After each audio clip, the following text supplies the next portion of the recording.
Thank you for tuning in to A Cup of Resilience. Follow, like, share at You're listening to A Cup of Resilience podcast with Tamiko Drummond. Real topics, real people, real solutions. Hello, everyone. Guess what? It is A Cup of Resilience time. My name is Tamiko Drummond, and I'm known as the brand success coach. All right. Hello, everyone. Hello. Welcome to A Cup of Resilience. My name is Tamiko Drummond, the brand success coach, and I am super excited because guess what? I have Dr. JeNeen Ridgeway in the building. Dr. JeNeen, thank you so much for joining us. Woo! I'm super excited. How are you today? Oh, my goodness. I'm doing well. I'm so excited to be back with you as well. Listen, this is exciting because today we are going to be talking about sleep because I didn't realize you told me the other day that sleep is, people are sleep deprived. Yes. And it is actually a national health crisis. I mean, this topic is paramount. That's the word I'm going to use. It is so huge, and it's the one thing that we want to neglect. Right. So before we get started, I do want the people to know who you are. So explain who you are and how do we know each other? Well, I am JeNeen Ridgeway. I'm a chiropractor and naturopathic doctor here in Atlanta, Georgia, but I see people globally, all around the world with my remote program. So we go way, way back. I tell you, this lady has been a phenomenal asset in my life. We met years ago working in a clinic. We were both working for a different doctor. She was doing all the admin, excellently as she always does. And I was the primary treating doctor there. And we had a great time. We became friends, then we became sisters. But over the years, she has become my brand success coach. And she's just helped me tremendously as I branched off and started my own practice. This cute little logo here, this lady is responsible for it. She set me up with all the right people, has coached me, has just given me like step-by-step guidelines to really get my brand together, get everything together. And so I owe her a world of, gratitude. And I thank you so much for being my brand success coach. I mean, everything from photo shoots to logos to content, just everything. So I appreciate you, sis. Thank you so much. Thanks for trusting me with your brand. I appreciate you. Now, listen, y'all, Dr. JeNeen Ridgeway is the official. Look, she even put on her doctor's coat today, okay? Because we're going to talk about sleep deprivation. I know we're all entrepreneurs, or you're working and you're hustling and you're just like, you know what? I'm going to just forget about sleep. I'll sleep when I die. Mm-hmm. Well, you're about to. Dr. JeNeen. It will come sooner, right? Listen, it's not funny. It's really serious. But can you talk about why is sleep so important? Yes. So first of all, what people don't realize is that 1 in 3 Americans is actually affected by some type of sleep disorder. This has been studied. We don't talk about this that much. And a lot of us, we feel like, oh, we'll get sleep later. We're goal getters and we got to go. And we really put sleep on the back burner. But I want you to understand that even Harvard, so the Harvard Sleep Medicine division said that chronic sleep deprivation causes major health issues. Now, some of the things that it increases your risk for are obesity and lowered metabolism, making it harder for you to lose weight. And, we see that right now people are really, really struggling with the scale. Part of that is because of a lack of sleep. Our patterns are off and all these things. Anxiety, memory loss, mood swings, just grumpy all the time, heart disease, and even lowered performance. All of these things come from a lack of sleep. And I'm sure you can probably find yourself on that list somewhere.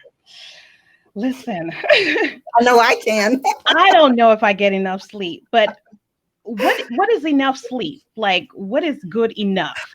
Okay, so most people, especially us grown folks, and y'all grown and sexy folks, think that 3, 4, 5, even 6 hours is enough. Well, There are many studies on that too. And I want to give you the name of this institute. It's called the National Institute for Neurological Disorders and Stroke. They did several studies, and what they show is that adults, wait for it because you're not going to believe it, but adults 18 and over actually need 7 to 9 hours of sleep. 7 to 9. Now, I ask you, are you getting 7 to 9 hours regularly every night? No, not even close. Not even close. Let's see. What's 7 to 9? You sure? I know it's rough. It's rough. And the funny thing is that our teenagers that are also at risk, they actually need more. Teenagers between 11 and 17 need 8 to 9 hours of sleep. So this is a huge problem. This is something that we really need to address. And, Tamiko, if you're ready, I can go through a whole list of some of the signs that you may not be getting enough sleep. I want to hear it. Doctor, there's a little bit of feedback. So I don't know if you're rubbing something next to your mic. But listen, go through it. So what are some of the symptoms? First of all, if you wake up in the morning and you feel unrested, you need to press the snooze alarm 3, 4, 5 times. When morning comes and you're like, oh my God, it's time. That's an indication. When you sit down and every time you sit still for more than 5 minutes, you start to doze off or you fall asleep, or, you're in the car and you stop at a light and you're dozing off. That's an indication.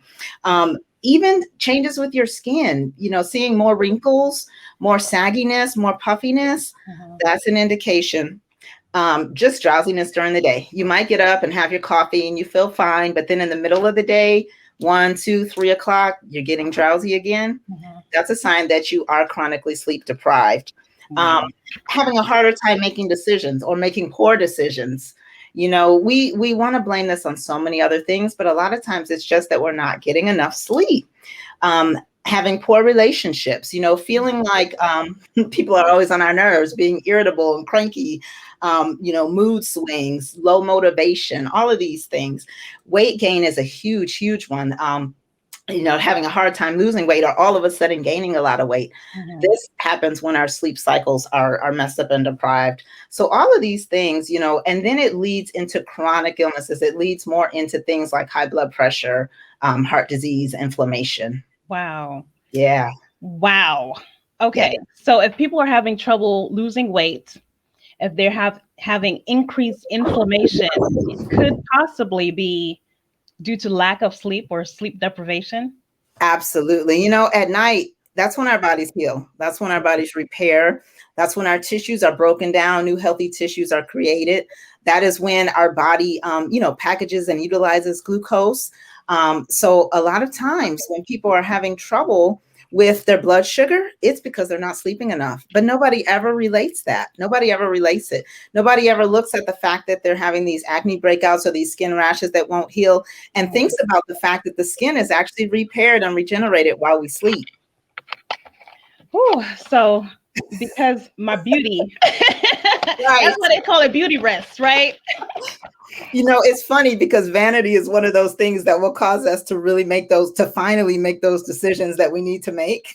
Exactly. And a lot of us want to blame these things on age, but most of the time it's not age, it's lifestyle. It's your habits. So what about people who work overnight? Will that affect the level of sleep? Or yes, it will. It will. Our bodies have a really specific cycle of hormones that we go through. And so shift workers and people that work overnight are at a disadvantage. And, there are ways to try to combat that, but yes, they are at a disadvantage. And, just because you don't get those hours during the prescribed times, as humans, we were made to go to bed when the sun goes down, wake up when the sun comes up. And it's a known fact that actually going to the beach or, watching the sunrise and the sunset helps to reset those rhythms. But yes, you do have to maintain, those same hours. Even if you're working at night, you have to at least make sure you're getting the prescribed number of hours during the day. And I know that's even harder and harder for people that are in that situation. Right. Now, I know a lot of times people, I won't say not me, but so they're having trouble sleeping at night. And then during the day, they may get tired. So then they have these energy drinks or stimulants to try to keep them awake. Can you talk about that? Is that safe? Is that something to be to be used and for how long, et cetera? Are there any long-term side effects for that? Yes. So I know Americans are having a major love affair with caffeine right now, especially the synthetic types of caffeine. And I know I see all these energy drinks that have huge amounts of caffeine. It seems like they're just trying to go higher and higher and higher with these milligrams of caffeine. But yes, that can be detrimental to your health. Number one, it produces, it doesn't produce real energy. It produces a false stimulation, but that's kind of like whipping a tired horse. You're driving your body and you're forcing your body when it's already tired. So in the long run, that can absolutely affect you. And so the way that I work with that, with patients until their bodies get to the point where they feel alive and vibrant when they wake up, I work with the adrenal glands. I work with lifestyle habits. I work with supplements that are more natural. They give your body the nutrients that you need to make, good, clean energy, like, all the B vitamins. That's a huge one because stress and poor diets and all these things actually burn up our nutrients and use up a lot of B vitamins. So we need those. And so using things like that, even if you're using caffeine, making sure you're keeping it low, 80 to 100 milligrams, and making sure it's a natural version, like something from green tea, it makes a big difference. Wow. So those other energy drinks is a no-no then? It's a no-no. It's absolutely a no-no. Because in addition to the synthetic caffeine, they have artificial sweeteners and colors and flavors and things that are also harmful to our body. So it's like a double whammy. So definitely a no-no on those. So I know we've talked about sleep deprivation and that it's a national health crisis, which people weren't aware of. Now, why is it the national health crisis and what can people do about it? Are there options? Well, yes. So I think it's a crisis because people don't give it the credit that is due. People don't realize how many different things this actually affects.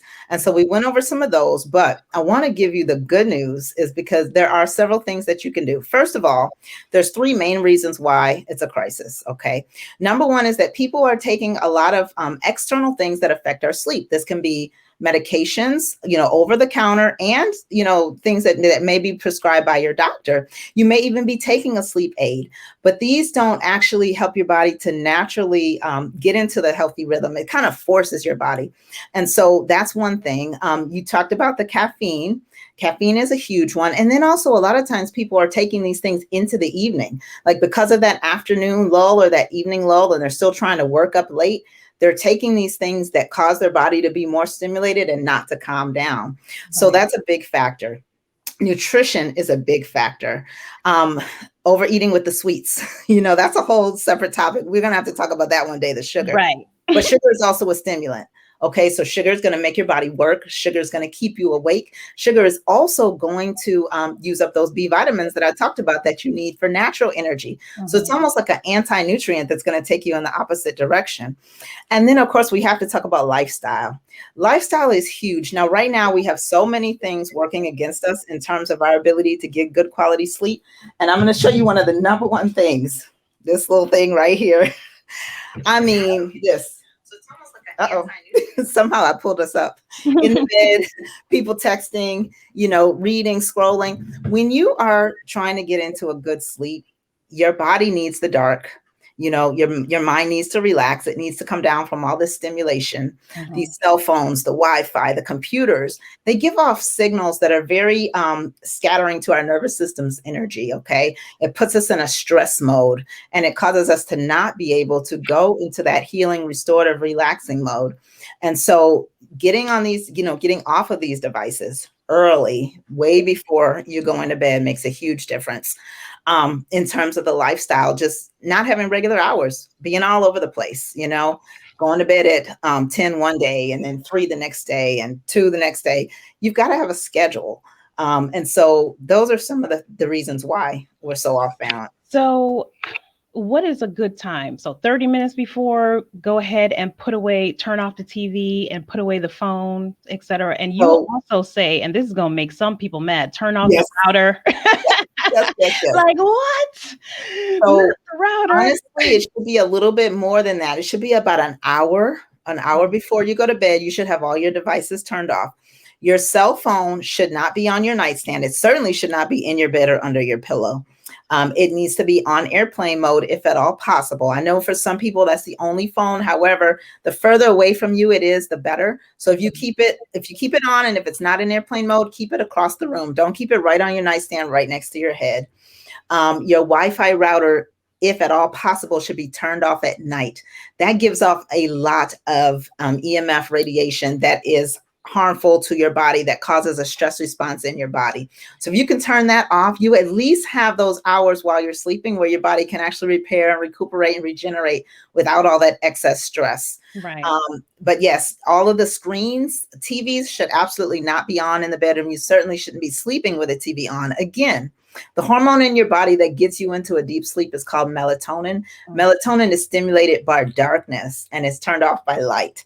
So whenever you have any light that's shining, even those little LED lights on the clock, they can shut down that, that production. So one good rule of thumb is that if you need to have a night light, or if you need to have, some kind of little light, use a red light. Red does not do that. So if you use a little red night light, that will be okay. But everything else, you got to turn it off. Okay. So what else can people do? I know we're going to turn off the TV. Mm-hmm. We're going to turn the router off if you can, and we're going to move the cell phones away, and we're going to do all of that within an hour. Is there anything else so that we can get restful sleep? Yes.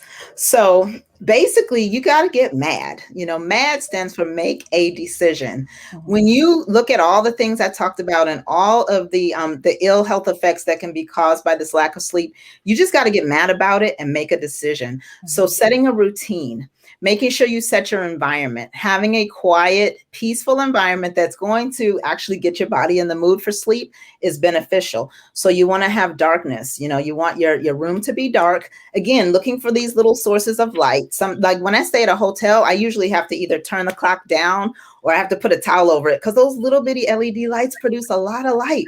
Right. And then you can use calming things, calming music. You can do, some relaxation, meditation, prayer. I like to put my feet up. There's something called restoration posture where you simply put your feet up at a 90-degree angle. So you've got your feet up on like on an ottoman or on a chair.